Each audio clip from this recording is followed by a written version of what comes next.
Sir నమస్కారం sir. నమస్తే అండి. సార్ సినిమా ఇండస్ట్రీ ముఖ్యంగా తెలుగు సినిమా ఇండస్ట్రీ ఓటీటీల చేతుల్లోకి వెళ్ళిపోయింది. ఓటీటీలు తెలుగు సినిమా ఇండస్ట్రీని కంట్రోల్ చేస్తున్నాయన్న అభిప్రాయాలు చాలా మందిలో కలుగుతున్నాయి సార్. అంటే మామూలుగా కొన్ని సందర్భాల్లో మనం చూసాం ఓటీటీలు సినిమాలకి అల్టిమేటం జారీ చేస్తున్నాయి. ఈ టైంలోకి మీరు రిలీజ్ చేసేయాలి, ఆ టైంలోకి రిలీజ్ చేసేయాలి అని చెప్పేసి. అది అర్హత విరమల విషయంలో కూడా జరిగింది. వార్నింగ్ ఇచ్చిందని కూడా చెప్పుకున్నారు. మరి నిజంగా ఓటీటీలు కంట్రోల్ చేస్తున్నాయా ఇండస్ట్రీని? అసలు తెలుగు సినిమా ఇండస్ట్రీలో సినిమాల విషయంలో ఓటీటీల పాత్ర ఏంటి సార్? అంటే ఓటీటీ అనేది ఒక ప్లాట్‌ఫార్మ్. హ్మ్. ఒకప్పుడు థియేటర్‌లు శాసించినయి సినిమాని అన్నారు. ఓకే. డిస్ట్రిబ్యూటర్లు సినిమాని శాసించారు అని ఒక దశ నడిచింది. హ్మ్. బయ్యర్లు ఒక దశలో శాసించారు. అంటే ఈ తరహా కంటెంట్ ఉంటేనే మేము కొంటాము, ఇలా ఉంటే మేము కొనము అనే పద్ధతులు. అంటే సినిమా తీసి మెడ్రాస్‌లో వచ్చినటువంటి బయ్యర్స్ కంటే అక్కడ హోటల్స్‌లో దిగినటువంటి బయ్యర్స్‌ని ఏజెంట్లు పట్టుకెళ్ళి సినిమా చూపించేవాళ్ళు. మెడ్రాస్‌లో ఇండస్ట్రీ ఉన్న రోజుల్లో జరిగిన విషయం చెప్తున్నా నేను. ఓకే. ఇది చాలామంది మెడ్రాస్‌తో సంబంధాలున్న వాళ్ళకి తెలుసు. మెడ్రాస్‌లో బయ్యర్లు హోటల్స్‌లో దిగేవాళ్ళు. దిగ్గానే ఏజెంట్లు వాళ్ళని అప్రోచ్ అయ్యి, గురువుగారు ఫలానా చోట ప్రివ్యూ ఉంది వస్తారా అని చెప్పి ఒక 5, 6గురిని పోగేసి తీసుకెళ్ళి ఏదో చోట ఒక ప్రివ్యూ థియేటర్లో కూర్చోబెట్టి సినిమా వేసి చూపించేవాళ్ళు. అప్పటికి రెడీ అయిపోయి ఉన్నటువంటి ఒక 5, 6 సినిమాలు వేసి చూపించేవాళ్ళు. చెప్పి ఏదో రేటు ఇంతైతే పర్లేదండి అని ఏదో రేట్ మాట్లాడేవాళ్ళు. నచ్చితే కొనేవాళ్ళు, లేకపోతే వదిలేసి వచ్చేసేవాళ్ళు. శంకరాభరణం లాంటి సినిమా ప్రివ్యూస్లో 100 రోజులు సద్దినోత్సవం జరుపుకున్న సినిమా అది. ఫైనల్గా అది అవ్వక పర్సంటేజ్ బేసిస్లో లక్ష్మీ ఫిల్మ్స్ వాళ్ళకి ఇస్తే రిలీజ్ అయిన తర్వాత చాలా తక్కువ ధరకి కొన్ని ఏరియాల వాళ్ళు కొనేశారు. ఆ కొనుక్కున్న వాళ్ళకి కాసుల పంట వచ్చింది ఆ సినిమా. అంటే విజయవాడ అప్సరా థియేటర్లో వాళ్ళు ఆ థియేటర్ యాజమాన్యమే కొనేసింది ఆ సినిమాని. జనం లేరు, అయినప్పటికీ వాళ్ళకి ఏదో నమ్మకం కలిగింది. ఆ సినిమా చూసిన తర్వాత కొన్నారు. చాలా తక్కువకే ఇచ్చేసాడు ఆయన, ఏడిద నాగేశ్వరరావు గారు. అది 200 days ఆడింది ఆ థియేటర్లో. ఏమైపోవాలో అమ్మేసిన నిర్మాత పాపం చూసి బాధపడ్డాడు అంతే. అలా చాలా సెంటర్లు జరిగింది. నాకు తెలిసి అంటే కోస్తా ఆంధ్రాలోనే 3-4 సెంటర్లలో అలా వెళ్ళిపోయింది ఆ సినిమా అతి తక్కువ ధరకి. అలాంటి సందర్భం అంటే కంటెంట్ బయ్యర్లను అట్రాక్ట్ చేయకపోతే తక్కువకి కొనుక్కుని ఆ కంటెంట్ జనాలకు కనెక్ట్ అయ్యి విపరీతంగా లాభాలు చేసుకుని ఆ తర్వాత ఇదే ట్రెండ్ ఏమో అనుకుని ఇంకొక సంగీత భరిత చిత్రం కొని ఈ డబ్బులు అక్కడ నష్టపోయిన వాళ్ళు ఉన్నారు. రాగమాలిక అనే ఒక సినిమా ఆయన భారతీరాజా గారు తమిళ్లో చేసిన సినిమాని తెలుగులో కొని అది శంకరాభరణం మించి వెళ్ళిపోతుంది అనుకున్నారు, కానీ పర్వాలేదు అనిపించింది ఆ సినిమా. అలా కొన్ని విఫల ప్రయత్నాలు జరిగినాయి, కొన్ని దెబ్బతిన్నాయి. ఆడియన్స్ ప్రతి సినిమాకి ఒకేలా స్పందిస్తారనేటువంటి గ్యారంటీలు లేవు. ఎప్పుడైతే ఫార్ములా వచ్చిందో, ఫార్ములా అనేది ఎప్పుడైతే ఎంటర్ అయిందో కంటెంట్ కంటే ఫార్ములా ప్రధానం అయిపోయింది. బయ్యర్ల కోసం సినిమాలో డిజైన్ చేయటం మొదలెట్టారు ప్రొడ్యూసర్లు, ప్రేక్షకుల కోసం కాదు. అంటే ఆ టైంలో హిట్ అయినటువంటి ఒక డైరెక్టర్ని, హిట్ అయినటువంటి ఒక హీరోయిన్ని, హిట్ అయిన హీరోని మిక్స్ చేసి ఒక ప్రకటన చేసేస్తే వీళ్ళు వచ్చి కొనేసేవాళ్ళు. టేబుల్ ప్రాఫిట్ అనేవాడు. ఓకే. సినిమా ప్రారంభానికంటే ముందే ఒక సినిమా విషయంలో ఆయన తమ్మారెడ్డి గారు చెప్పారు ఒకసారి ఒక ఇంటర్వ్యూలో, ఆ ప్రెస్ మీట్ పెట్టడానికి మాత్రమే నా దగ్గర ఆ రోజు డబ్బులు ఉన్నాయి. అక్కడ నేను చెప్పిన విషయాలు వాళ్ళకి కనెక్ట్ అయినాయి. అంటే మీడియాలో పేపర్లో వచ్చిన వార్త కనెక్ట్ అయింది. కనెక్ట్ అయ్యి వచ్చి కొన్నారు. అప్పుడు నేను సినిమా మొదలుపెట్టి సక్సెస్ఫుల్గా తీశానని. అలాగే జరిగాయి. అంటే బయ్యర్ల కోసం సినిమాలు నడిచినాయి కొంతకాలం. డిస్ట్రిబ్యూటర్ల ఇన్ఫ్లుయెన్స్తో సినిమాలు నడిచినాయి. సినిమాలు ప్రొడ్యూసర్ల ఇష్టానుసారంగా తీసినప్పుడు ఒక పద్ధతి నడిచింది. ఏదైనా థియేటరే సెంటర్ అప్పుడు. ఇప్పుడు ఆ పాత్రని ఓటీటీ వాళ్ళు తీసుకుని సినిమా ఎలా ఉండాలి అంటే వాళ్ళకి జడ్జి చేసుకోవటానికి ఒక ముందస్తు ప్రయోగశాలగా థియేటర్ అనేది మారింది. అంటే గతంలో ఏంటి, వీళ్ళు ప్రివ్యూ చూసి వీళ్ళ జ్ఞానంతో జడ్జిమెంట్కి వెళ్ళేవాళ్ళు. ఇది ప్రజలు చూస్తారు చూడరు అనే అభిప్రాయం వీళ్ళే చెప్పేవాళ్ళు. ప్రజలతో సంబంధం లేదు. ప్రజలు చూడరు అనుకున్న సినిమాని ప్రజలు చూసి ఆశ్చర్యపరిచిన రోజులు అనేకం ఉన్నాయి. ముత్యాల ముగ్గు సినిమా ప్రజలు చూస్తారని ఎవరో అనుకోలే. అది కూడా అలా రూపాయి పావులాకి వెళ్ళిపోయిన సినిమానే బయటికి. కానీ థియేటర్లో జనాలకు కనెక్ట్ అయిపోయి 175 రోజులు ఆడింది అది. ముత్యాల ముగ్గు సినిమా ఒకటే కాదు, సంపూర్ణ రామాయణం సినిమా పరిస్థితి అదే. మొదటి వారం రోజులు జనం లేరు. తాత మనవడు దాసరి గారి మొదటి సినిమా, దానికి మొదటి వారం జనం లేరు. నెమ్మదిగా పికప్ అయిన సినిమాలు అనేకం ఉన్నాయి, ఇలాంటివి లిస్టు చెప్పుకుంటే. సో ఈ కండిషన్లో ఇప్పుడు టెస్టింగ్కి ఒక అవకాశం దొరికింది వాళ్ళకి. అందుకని ఓటీటీ వాళ్ళు ఏం చెప్తున్నారు, ఇంతకుముందు ఓటీటీలు స్ట్రైట్ కంటెంట్ కొన్నాయి. ఒక పరిస్థితిలో థియేటర్లు దొరక్క చిన్న సినిమాలు టీవీ ఛానల్స్ కొన్ని అప్రోచ్ అయ్యి, ఈటీవీ వాళ్ళు అప్రోచ్ అయ్యి, మీ సినిమాని వన్ టైం మేము వేస్తాం, దాన్ని ప్రచారం చేసుకోండి, చేసుకుంటే జనాలు చూస్తారు ఆ సినిమాని, మేము ఆ టైంని బయట మార్కెటింగ్ చేసుకుంటాం, కొత్త సినిమా వేస్తున్నాం, ఫస్ట్ మన టీవీలోనే రిలీజ్ అవుతుంది సినిమా అని మేము మా మార్కెటింగ్ వాళ్ళు అడ్వర్టైజ్మెంట్లు తెస్తారు, దాంట్లో షేరింగ్ చేసుకుందాం అని కొంతమంది ప్రొడ్యూసర్లని పిలిచి అలా కొన్ని సినిమాలు వచ్చినాయి. ఫస్ట్ ఆన్ ఈటీవీ అన్న పద్ధతిలో, లేకపోతే ఫస్ట్ ఆన్ జెమినీ టీవీ అన్న పద్ధతిలో అలా ఒక ఒప్పందం మేరకు సినిమాలు వేశారు అక్కడ. కానీ ఇప్పుడు అలా ఓటీటీలు ఏం చేసినాయి, నేరుగా కంటెంట్ కొన్ని సినిమాలు వేశారు.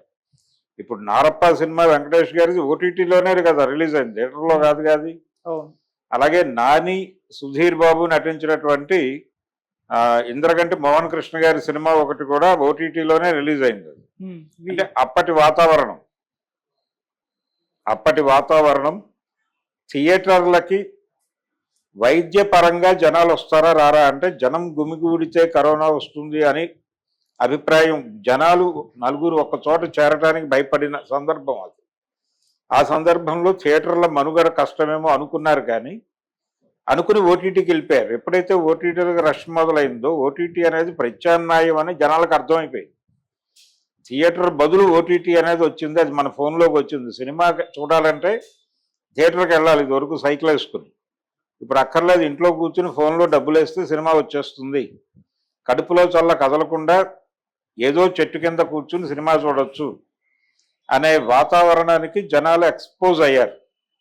ఎక్స్పోజ్ అయిన తర్వాత థియేటర్కి వెళ్ళేవాడు తగ్గిపోతారు ఆటోమేటిక్గా. అంటే మొదటేమో ఆరోగ్యం ఆపింది, రెండోసారి ఈ వెసులుబాటు ఆపేసింది. ఈ వెసులుబాటు ఆపేసిన తర్వాత అది స్థిరపడిపోయిన తర్వాత ఇప్పుడు ఆడియన్స్ అంటే డబ్బులు తక్కువ ఖర్చు పెట్టేవాడు ఓటీటీలకు వెళ్తున్నాడు. ఇంతకుముందు సింగిల్ స్క్రీన్కి వెళ్ళేవాడు, మల్టీప్లెక్స్లు ప్రసాద్ ఐమాక్స్ ఉన్నా కానీ సింగిల్ స్క్రీన్కే వెళ్ళేవాళ్ళు జనాలు. అక్కడికి వెళ్ళే జనాలు అక్కడికి వెళ్ళేవాళ్ళు, డబ్బులు ఉన్నవాళ్ళు అక్కడికి వెళ్ళేవాళ్ళు, డబ్బులు లేనివాళ్ళు తక్కువ డబ్బులు సంపాదించుకునేవాళ్ళు సింగిల్ స్క్రీన్ని యాప్ చేసుకునేవాళ్ళు. ఇప్పుడు థియేటర్ అంటేనే మల్టీప్లెక్స్గా మారిపోతుంది. సింగిల్ స్క్రీన్ ఆడియన్స్ అందరూ ఓటీటీకి కూడా ప్రేక్షకులు కావాలి కదా, ఓటీటీలకి సింగిల్ స్క్రీన్ ఆడియన్స్ నెట్టేస్తున్నారు బలవంతంగా. సింగిల్ స్క్రీన్స్ క్లోజ్ అయిపోవడం వెనకాల ప్రోగ్రామ్ అది.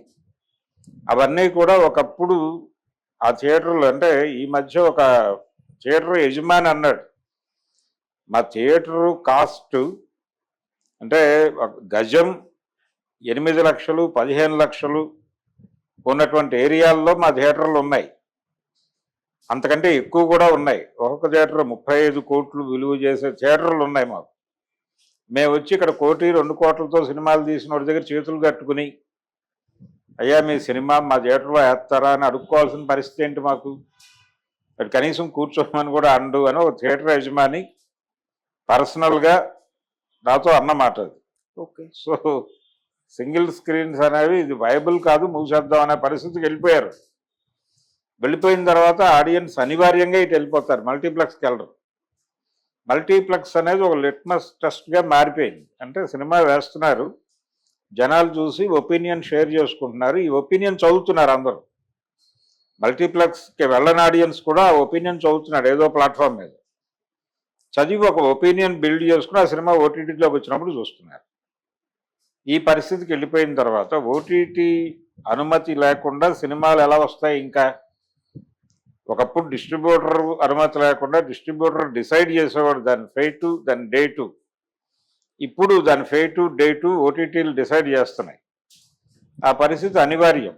రెండోది, వీళ్ళకి ప్రధానమైనటువంటి ఇన్కమ్ ఎక్కడి నుంచి వస్తుంది? థియేటర్కల్ రైట్స్, నుంచి కొంత అమౌంట్ వస్తుంది.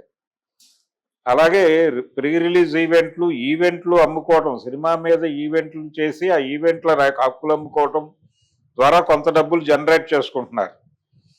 దీంతో పాటు శాటిలైట్ రైట్స్ అంటే భిన్నమైనటువంటి ఏరియాల్లో శాటిలైట్లు అమ్ముతున్నారు. పాన్ ఇండియాకి ఎందుకు వెళ్తున్నారు? ఇతర భాషల్లో. ఇప్పుడు పాన్ ఇండియాకి వెళ్ళినా వెళ్ళకపోయినా దాన్ని డబ్ చేసేస్తున్నారు సినిమాని.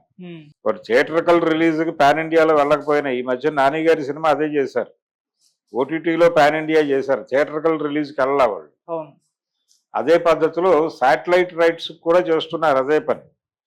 ఒక సినిమా తీసేసి దాన్ని అన్ని భాషల్లోనూ టీవీ ఛానల్స్ ఉన్న అన్ని భాషల్లోకి డబ్ చేసి ఈ అన్ని భాషల్లోనూ శాటిలైట్ హక్కులు అమ్ముతున్నారు. ఏదో కొంత కొంత వస్తుంది. వాడు జనరల్గా మంచి సినిమా అనుకుని వాడు ఫీల్ అయితే 10 లక్షలు ఇచ్చి కొనేది 2 లక్షలే ఇస్తానన్నా వీళ్ళు అమ్మేస్తున్నారు. వచ్చిన కాడికి వచ్చింది అన్నట్టుగా. ఇలా కలెక్ట్ చేసేసుకున్న డబ్బులు, ఈ ప్లాట్ఫామ్స్ మీద కలెక్ట్ చేసుకున్న డబ్బులు, ఓటీటీ మీద వచ్చిన డబ్బులు ఇవంతా కూడా సర్క్యులేట్ అవుతాయి.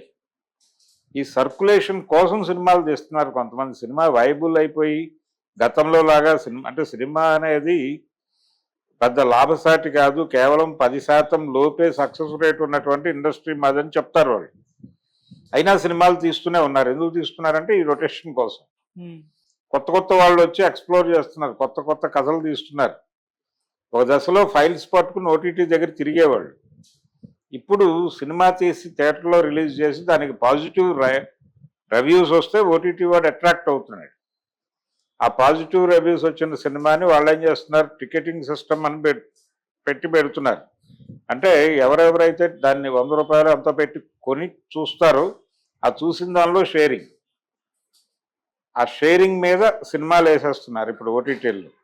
ఒక ఓటీటీకి ఇంతకాలం అని ఒక అగ్రిమెంట్, ఇంకో ఓటీటీకి ఎంతకాలం అని అగ్రిమెంట్. అక్కడ షో పడుతుంది, ఇక్కడ షో పడుతుంది, ఆ థియేటర్లో షో పడుతుంది, ఈ థియేటర్లో షో పడుతుంది. 2 చోట్ల వచ్చిన టికెట్ డబ్బులతో వాళ్ళు హ్యాపీ. తర్వాత ఎప్పుడో సర్వ హక్కులు ఒక ఓటీటీ వాడు ఎవడో కొనుక్కుంటాడు. ఈ పరిస్థితికి వ్యాపారం వెళ్ళిపోయిన తర్వాత ఓటీటీ అనేది ప్రధానమైనటువంటి ఒప్పంద కేంద్రంగా మారింది. ఆ ఒప్పంద కేంద్రంతో ఒక మాట అనిపించుకున్న తర్వాత వాళ్ళకు రివ్యూలు వేసి చూపిస్తున్నారు. వాళ్ళు పర్వాలేదు అని అక్కడికి వచ్చిన వాళ్ళ అభిప్రాయాల్లో నుంచి వాళ్ళు ఒక అభిప్రాయాన్ని జనరేట్ చేసి ఓనర్కి చెప్తే వాళ్ళు ఒక అభిప్రాయాన్ని ఏర్పాటు చేసుకుని సినిమా మీద చిన్న బేరం నడిపి, ఓకే ఇంతవరకు ఇవ్వచ్చు ఈ సినిమాకి, మా బ్రాండ్ వాడుకోండి సినిమాలో అంటే ఈ సినిమా ఫలానా ఓటీటీలో వస్తుందని ముందే వేయాలి. అక్కడ ఒక అగ్రిమెంట్ చేసుకున్న తర్వాత ఈ కార్డు కూడా పెట్టి సినిమా రిలీజ్ చేస్తా, సినిమా జనాలకు కనెక్ట్ అయిపోతే అయినా కాకపోయినా దాని మీద ఒక పాజిటివ్ ఒపీనియన్ వచ్చినా చాలు ఓటీటీ వాళ్ళు తీసుకుంటున్నారు. అందుకని ఇప్పుడు థియేటర్ అనేది టెస్ట్ మ్యాచ్లా తయారైపోయింది, ఒక టెస్ట్ ప్లే గ్రౌండ్గా. మెయిన్ ప్లే గ్రౌండ్ వచ్చేసి ఓటీటీగా మారింది. అందుకని ఓటీటీ వాళ్ళ నిర్ణయాల మేరకే ఏదైనా జరుగుతుంది. ఓటీటీ చేతుల్లోకి సినిమా వెళ్ళిపోయింది అంటే ఒకప్పుడు కూడా ఇలాగే ఉంది, ఎవడో ఒకటి చేతుల్లోనే ఉంది. నిర్మాత చేతుల్లో సినిమా ఉన్న కాలం తక్కువే. తర్వాత నిర్మాతలే డిస్ట్రిబ్యూటర్లుగా మారిన టైంలో కూడా వాళ్ళ చేతుల్లోనే ఉంది. ఆ తర్వాత సినిమా రకరకాల చేతుల్లోకి వెళ్ళిపోయింది, డిస్ట్రిబ్యూటర్ల చేతుల్లోకి వెళ్ళింది.